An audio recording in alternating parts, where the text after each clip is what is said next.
city prior to purchase of over $100 to obtain a purchase order. And this will then go to reflect this fact. We got questions on this? Hold on. Nope. Yes, I do. Okay. Just so I understand, a purchase order, everything is going to be on a purchase order, not just $100 or more.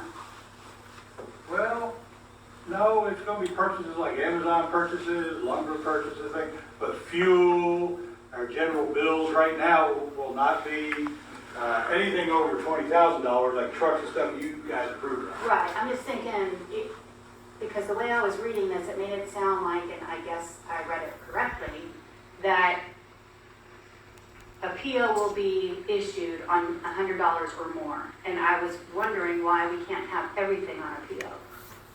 Good question. I guess we could. I was just trying to give somebody needs to go buy staples or pens or something very low dollar.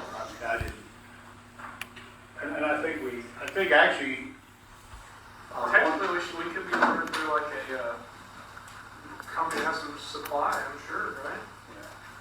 Office supply. I mean, we can make it all, we can make it all purchase. I'm just trying to, I was just trying to hide things. go ahead, Darren. I'm sorry, since I'm not there, I hope I don't interrupt people because I can't see when you're talking, but for me, the $100 is more about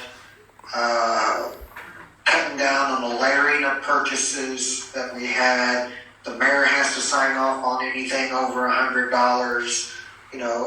versus what we were having in the past, a person doing $1,000 here and $1,000 there and $1,000 here. That this hopefully will cut down on anybody being able to layer their purchases and hopefully catch any fraud by having a lower amount that, whether it's assistant finance, the finance director, and then the mayor, it will.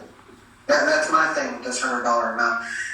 I mean, some cities everything's on a PO number. Not everything has to be prior approval. I mean, that's why you have some of these places where you go get your oil changed. You still have to have a PO number, but you don't have.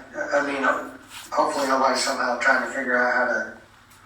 Steal $40 at a time getting the oil changed. I mean, I have to get a PO number for everything. But then you have this dollar amount that anything over $100 is going to get like 3 or 4 eyeballs on it for approval before it's spent, is what I'm looking at with this $100 amount. Yeah, that's what I was wondering. That makes sense, Darren.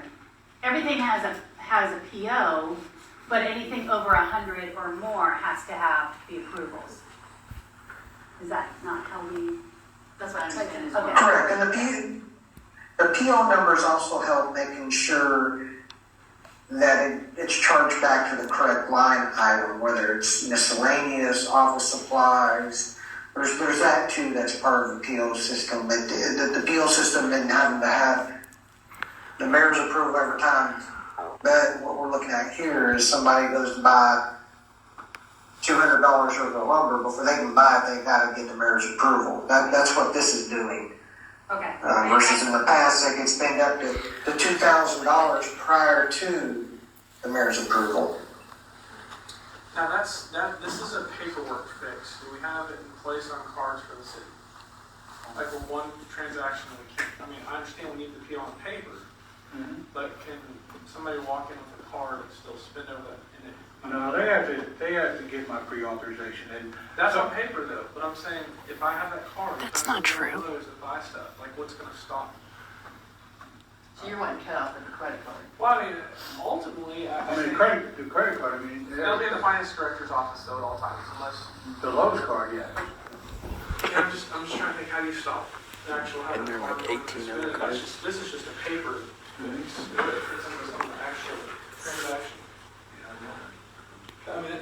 Well, but this becomes policy and procedure, and you've got an employee going out spending $300